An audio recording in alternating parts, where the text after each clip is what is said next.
In 1916, the flour mills at St. Anthony Falls in Minneapolis produced 18.5 million barrels of flour in a single year, more than 1 in every 5 barrels milled anywhere in the United States. By 1884, the city had overtaken Budapest, by every measure, to become the leading flour milling city on Earth. Twin signs advertising its most famous flour brand, each one 45 feet tall, stood 250 feet above the street by 1910, visible for miles in every direction. By 1950, the city built on that flour had grown past 500,000 people.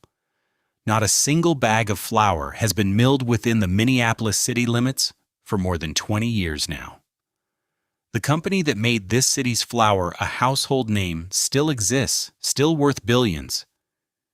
It simply doesn't need this city anymore. The falls that started all of it are still falling. What drained out of Minneapolis was never the water. Chapter 1. The Moonlight Claim. Begin with the water. St. Anthony Falls dropped the Mississippi River 50 feet in the space of a few hundred yards.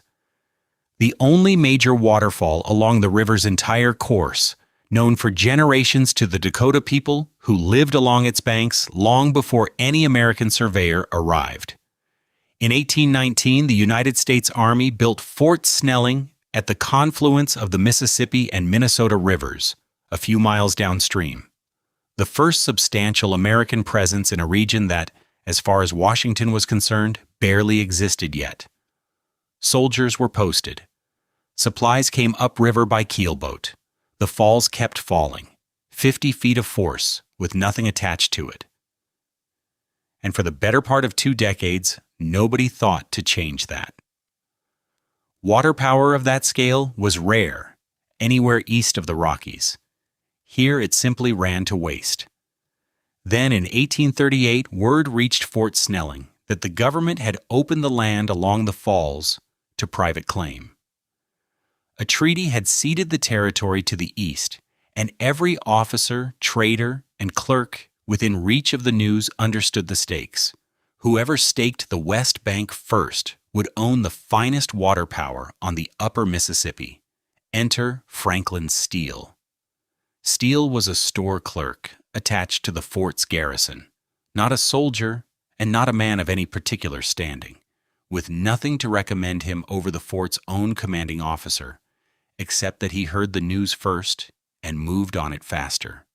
He had arrived at St. Anthony Falls in 1838, when the west bank of the river had no settlement on it, no name of its own, and no owner.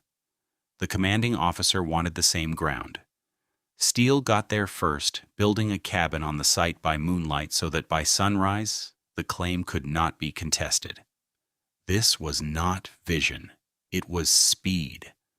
Steele held the claim for 9 years before he did anything with it. Financing did not arrive until 1847, $12,000 in exchange for a 9/10 stake in whatever the site might become. And he moved quickly once it did. That same winter, logging crews were dispatched up the Crow Wing River to begin cutting timber for the mill he intended to build at the falls. On September 1st, 1848, the saws started. Pine went through the blades at St. Anthony Falls for the first time in the site's history. The falls finally had work to do. The settlement that grew up around the sawmill was platted in 1849 on the east bank of the river, taking the name St. Anthony after the falls themselves. It was incorporated as a town in 1855. On the west bank, Steele's Bank, the one claimed by moonlight 11 years earlier, a rival settlement had taken shape under a different name, Minneapolis, built from the Dakota word for water and the Greek word for city, in a peculiar American twist of a name assembled from the language of the people being displaced and the language of empire. The two towns merged in 1872. St. Anthony did not survive the merger. Minneapolis did. The sawmills that Steele had built ran for most of 2 decades, cutting pine into lumber for a territory filling in fast around them. But wood was never going to be the last word on what a 50-foot drop of the Mississippi could do. By the 1860s, a different kind of freight was arriving at the falls. Not logs, but wheat, carried by men who had made their names in nothing resembling lumber at all. Chapter 2. The Flour Men. Enter Cadwallader Washburn.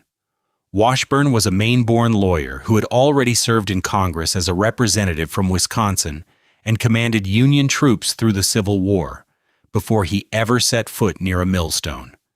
He arrived at St. Anthony Falls in 1866, when Minneapolis had fewer than 6,000 people, with capital built in banking and land rather than flour, and he built there a mill that was, by every measure then in circulation, the largest flour mill west of Buffalo, New York.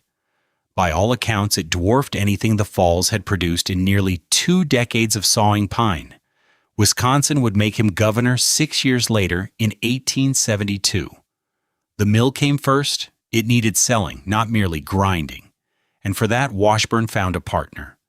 John Crosby was a grain merchant with a network of buyers that Washburn's mill did not yet have, and in 1877 the two men folded their interests into a single firm, the Washburn-Crosby Company.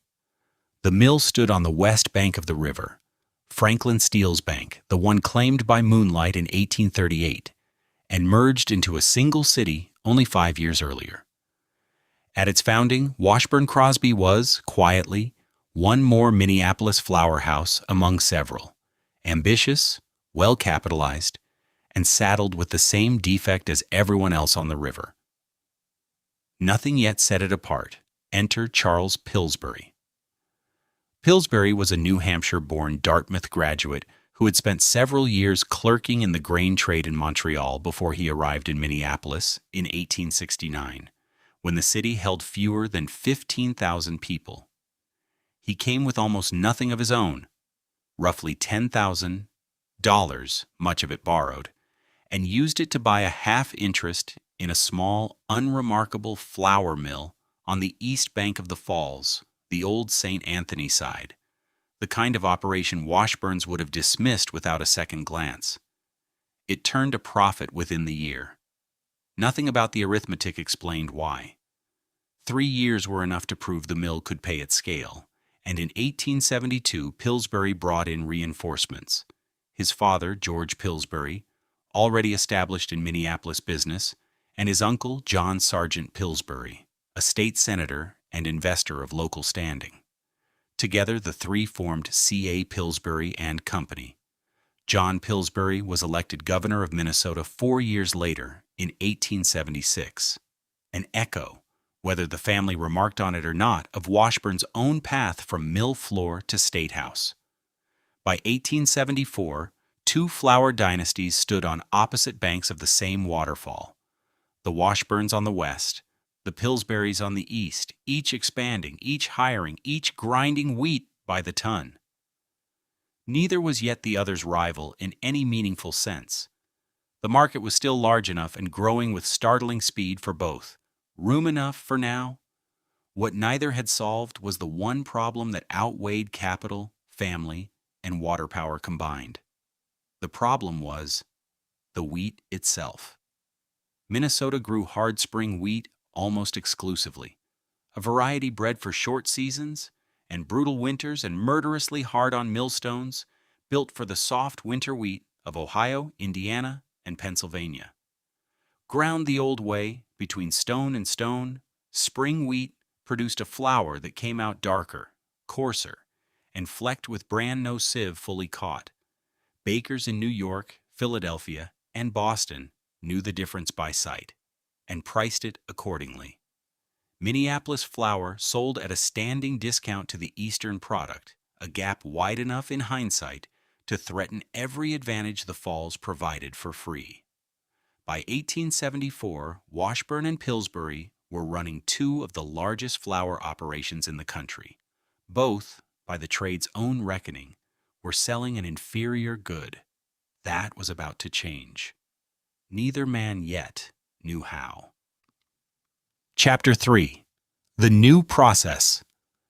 The answer, when it came, was not agricultural, It was mechanical. Enter Edmond Lacroix, a millwright of French extraction who had spent his own time tinkering with a machine most Minneapolis millers dismissed on sight. A purifier that used blasts of air rather than silk bolting cloth to clean the bran out of ground wheat. By the middle of the decade, it was running inside Washburn's mill on the West Bank. No mill in Rochester had one. No mill in Buffalo had one. No mill in Europe, so far as anyone could tell, had one either. The trouble with stone-ground spring wheat had never been the wheat. It was the grinding.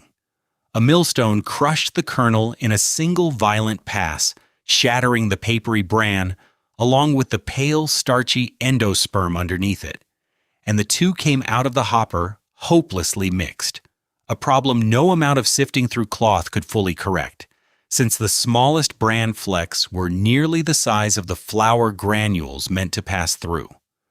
Lacroix's purifier solved this as a matter of physics, not chemistry.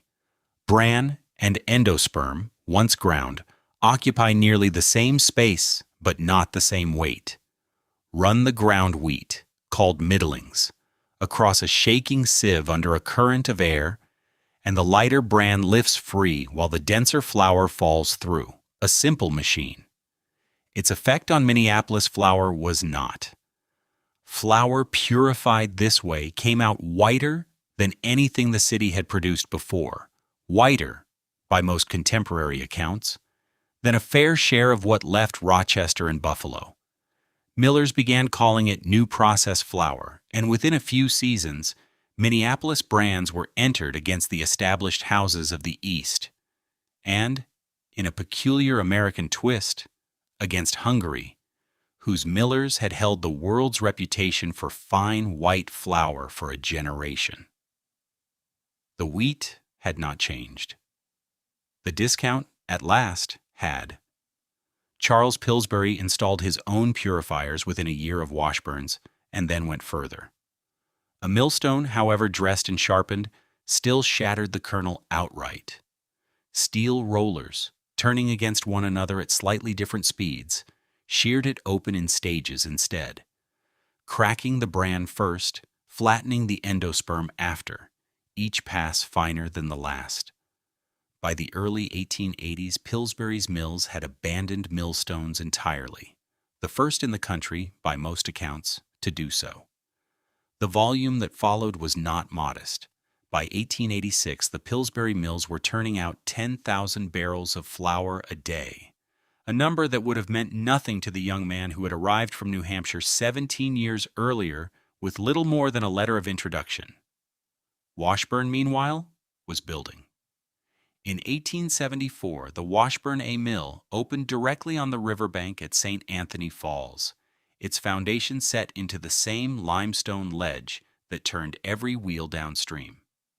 It was not simply the largest building in Minneapolis. It was, by every measure available to the trade press of the day, the largest flour mill on earth. 7 floors of rollers and purifiers and belting, run entirely on the power of falling water, fed by wheat cars that emptied straight into its bins. Visitors arrived from Chicago and St. Paul to walk its floors. Almost none of them commented on the fine, pale dust.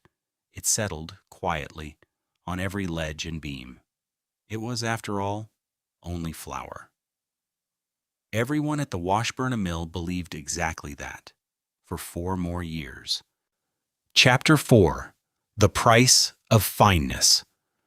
On the evening of May 2nd, 1878, a Thursday, the Washburn Mill was running its usual late shift, and by every account it was an unremarkable one, until 2 millstones, left grinding with no grain passing between them, ground stone against stone and threw a spark. The malfunction itself was ordinary. Mills across the city corrected it a dozen times a week without incident. What made this instance different was the air the spark found. 4 years of flour dust had drifted from every purifier and roller floor since the mill's opening, settling quietly on beams, ledges, and idle machinery. Dust no one had thought to clear because flour, by every measure, did not burn. Suspended in the right concentration, it does. The explosion split the 7-story building from the inside, throwing its stone walls outward and its roof into the river below. Windows shattered blocks away. 14 men working the night shift were killed before the sound of the blast had finished crossing the city. Fire followed the explosion, the way it follows explosions of this kind. Fast, low, feeding on exactly the material the mill existed to produce. It moved through connecting elevators and shared walls into 5 neighboring mills, each one carrying its own decades of undisturbed dust. 4 more mill workers died fighting or fleeing the flames that night. 14 dead in the blast. 4 dead in the fire it started. 18 in total. 6 mills gone in a single night, roughly a third of the city's milling capacity, reduced to timber and hot stone before dawn. Minneapolis had built its fortune on the assumption that flour was inert. It was, until it was airborne, confined, and dry. And then it was not flour at all, but fuel. The cause was not obvious at first. Millers had lost buildings to fire before, to boilers and lamps and careless matches, and there was no immediate reason to suspect the flour itself. It fell to the University of Minnesota, to Professors S.F. Peckham and Louis Peck, to settle the question, dispersing measured clouds of flour dust in sealed chambers and igniting them under controlled conditions. The results left no room for argument. Suspended in air at the right concentration, flour dust would explode with a violence indistinguishable from the one that had killed 18 men. The finer the flour, and by 1878 Minneapolis flour was the finest being milled anywhere. The finer the dust, and the more completely it burned. Millers in Buffalo and St. Louis and Budapest, running the same purifiers and the same steel rollers, read the findings with an interest that was not entirely academic. Washburn's response broke quietly with the customs of the industry it had helped build. The rebuilt mill was engineered around dust itself, enclosed conveyors, mechanical ventilation, dust collectors drawing the air clean before it could settle on a single ledge. The design was not patented. It was published, shared, handed to competitors who had buried men of their own, Pillsbury among them, without royalty, without the guardedness that had defined roller milling technology for a decade. No mill in Minneapolis would explode like this again. Within 3 years, a new mill would rise on the same ground, larger and bearing a different name. Chapter 5. Surpassing Budapest.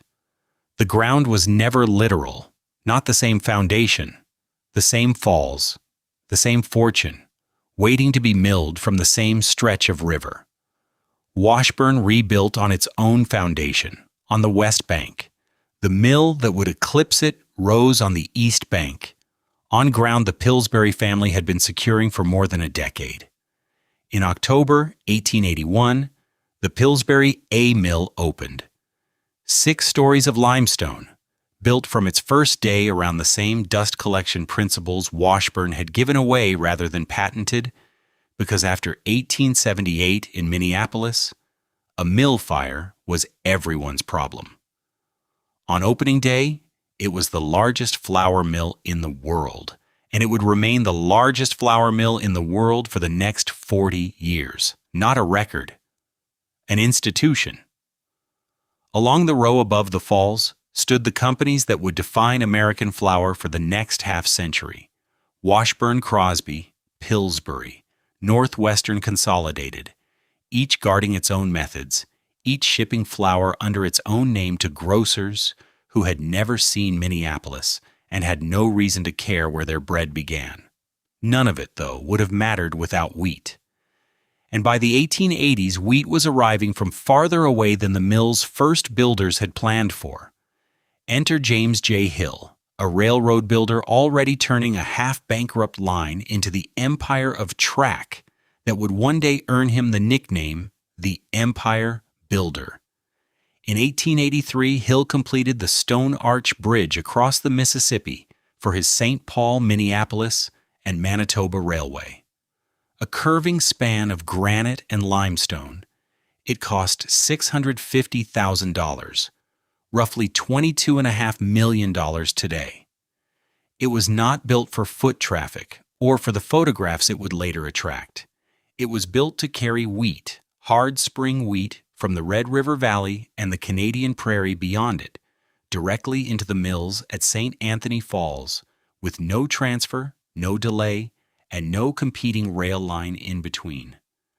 There was, in effect, no ceiling on supply. Picture the riverbank in 1884, wheat trains arriving at every hour of the day, mills running through the night without pause, barrels of flour stacked along the levee bound for St. Louis, for New York, for Liverpool.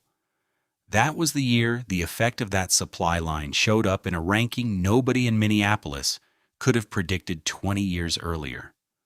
Budapest had been, for most of the 19th century, the flour milling capital of Europe, the standard against which every ambitious mill on the Mississippi measured itself. In 1884, Minneapolis passed it. By output, by capacity, by every measure a 19th century statistician knew how to take, Minneapolis was now the leading flour milling city on earth. A settlement that had been rapids and prairie within living memory had outmilled the capital of an empire. 20 years. That was all it took. The population told the same story in numbers that needed no interpretation. 13,000 people in 1870, 46,887 by 1880, nearly 165,000 by 1890. A 12-fold increase in 20 years in a city whose entire reason for existing was a waterfall and the will to use it. Men arrived from Vermont and New England with milling money already in hand, the Washburns, the Pillsburys, and men arrived from Norway, Sweden, and Bohemia with nothing but a willingness to work 12-hour shifts inside buildings that had, within living memory, killed 18 of their own. Both kinds of men built the same city, only one kind is remembered by name. None of this, the record mill, the bridge built to feed it, the population climbing past every projection, had yet acquired a face. A city of 165,000 people was, to most of the country, still just a name on a flour sack, reliable, anonymous, interchangeable, with a dozen competitors. Flour left Minneapolis by the trainload, sold on tonnage and reputation, indistinguishable in a Chicago grocer's bin from flour milled anywhere else in the country. That was, by the early 1890s, the one problem tonnage alone could not solve. The solution would not come from a mill or from a railroad. It would come from an advertising department, from a woman who did not exist. Chapter 6: The Woman Who Did Not Exist. The woman who did not exist would not arrive for another decade.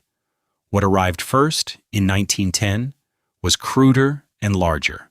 Twin signs, each 42 feet wide and 45 feet tall, hoisted atop elevator number 1 at the Washburn Mill complex and lit against the Minneapolis sky.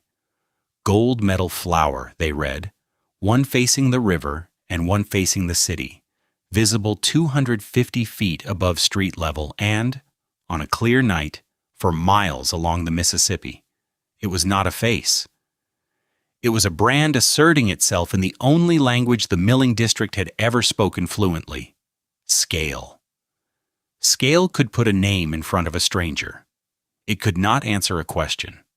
By 1916, 25 flour mills clustered at St. Anthony Falls, running day and night, employing somewhere between 2,000 and 2,500 men. Together, they produced 18.5 million barrels of flour that year, more than 20% of the entire flour output of the United States, a fifth of the nation's bread in effect, milled within sight of a single waterfall. Much of it did not stay in the country. A war was being fought across the Atlantic, and a substantial share of the district's output left by rail, sacks marked for Army rations, bound for a conflict most of the men loading them would never see. Minneapolis, by every measure, had become what its earliest boosters promised, and its later citizens had stopped bothering to repeat. The flower capital of the world. Picture the Stone Arch Bridge on a summer evening in 1916. Below its 19 limestone arches, the falls churn white, lit gold at the edges where the last sun catches the spray. Above the rooflines, the twin gold metal signs atop elevator number 1 have already come on, burning steady against a sky not yet fully dark, and past them, the limestone bulk of the Washburn Mill and the Pillsbury Mill sit dark and enormous on opposite banks. Grain cars out of the Dakotas rattle across the bridge, built decades earlier by James J. Hill's Railway for exactly this. Every few minutes, iron on iron, a sound the district had long since stopped hearing as sound. The smell of milled wheat sits thick over the whole riverfront, thick enough to taste worked into brick and into the coats of men walking home along Main Street. A falls that had been mostly water and noise 60 years earlier is now 19 mills deep in machinery, signage, and men. None of it would still be standing in the shape it held that evening, 50 years on. But we are getting ahead of ourselves. The woman who did not exist was still 5 years from being invented.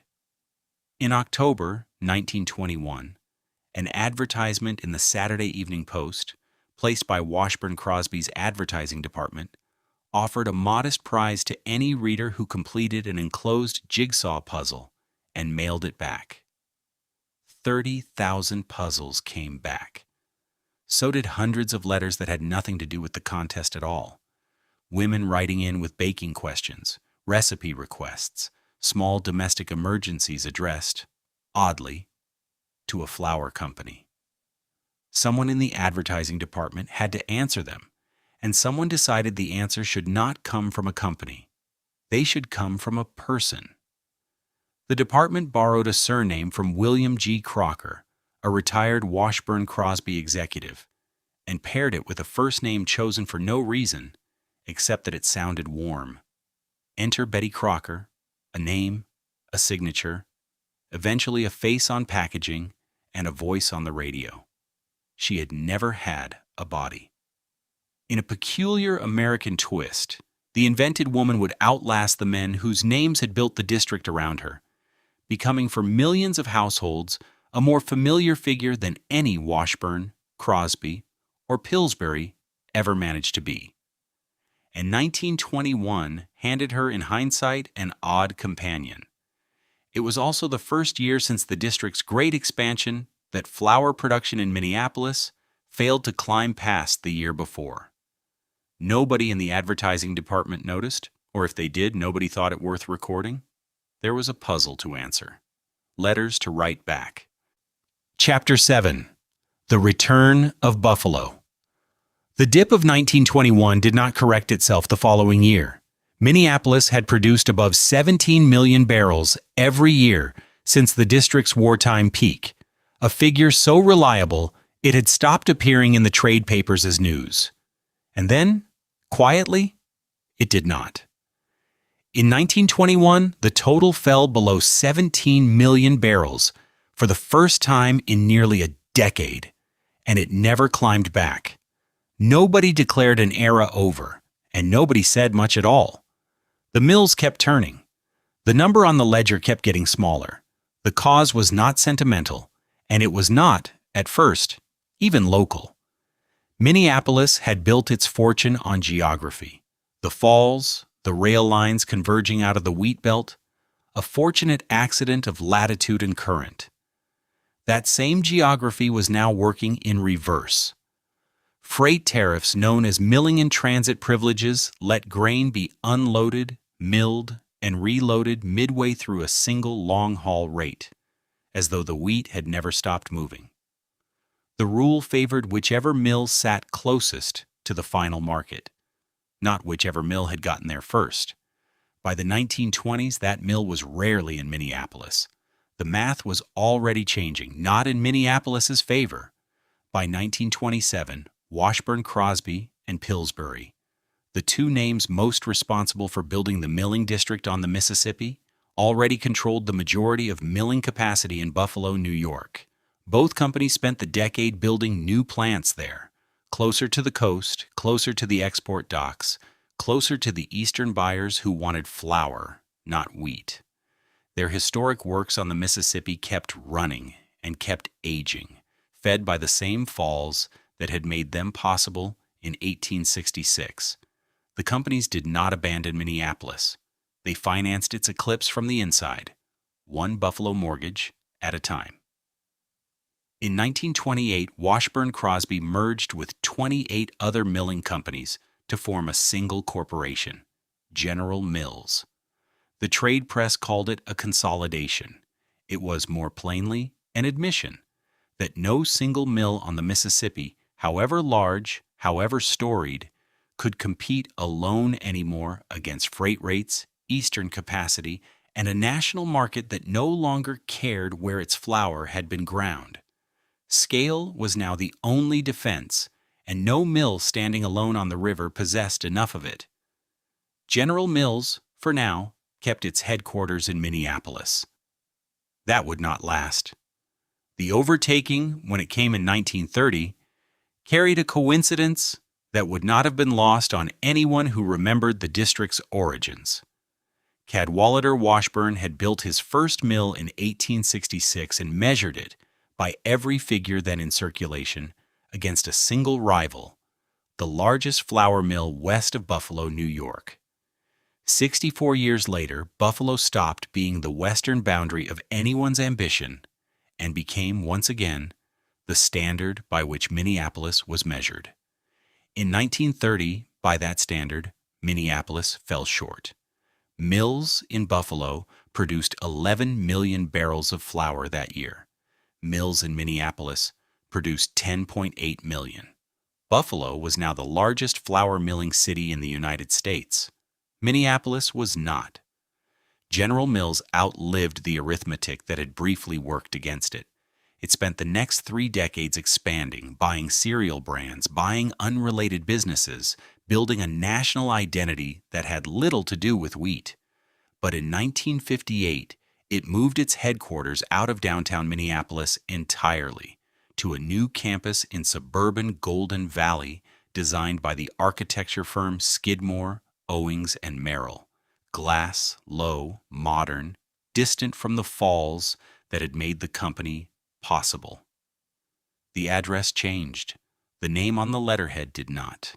By every measure that mattered to the balance sheet, the move made sense. On the river, it read differently. One more departure. The Washburn mill held out the longest. Rebuilt after the explosion of 1878, it had once been, by a wide margin, the largest flour mill on earth, and for decades it remained the mill against which the rest of the district measured itself, much as the district had once measured itself against Buffalo. In 1965, after 91 years of continuous operation, it ground its final batch of flour. The machinery stopped. The workers went home for the last time. The building did not come down. It simply went dark and stood that way. The river kept moving. The mill did not. Chapter 8. The Inventory of What Remains. The Washburn mill stood that way for 26 years. No machinery, no light, no sound but wind through broken glass and pigeons nesting in the flour bins. The building had survived the explosion of 1878, the slow bleeding of the district's business to Buffalo and to the west, and 91 years of continuous operation before it went dark in 1965, and it might have stood dark for a century more had it not been for the fire. It came in 1991, on a February night, and firefighters could save little more than the stone itself. By morning, the mill that had once ground more flour than any building on earth was a stone shell open to the sky, its floors gone, its roof gone, 6 stories of scorched limestone standing over the river. Nothing moved inside it now but ash. 12 years passed before anyone did anything with what the fire had left. In 2003, the Mill City Museum opened inside the ruin, its exhibits built not around the mill, but into it. Glass and steel threaded through the burned-out walls, an elevator running up through 8 stories of open stone where flour once traveled by chute and belt. The scorch marks were not sanded away or painted over.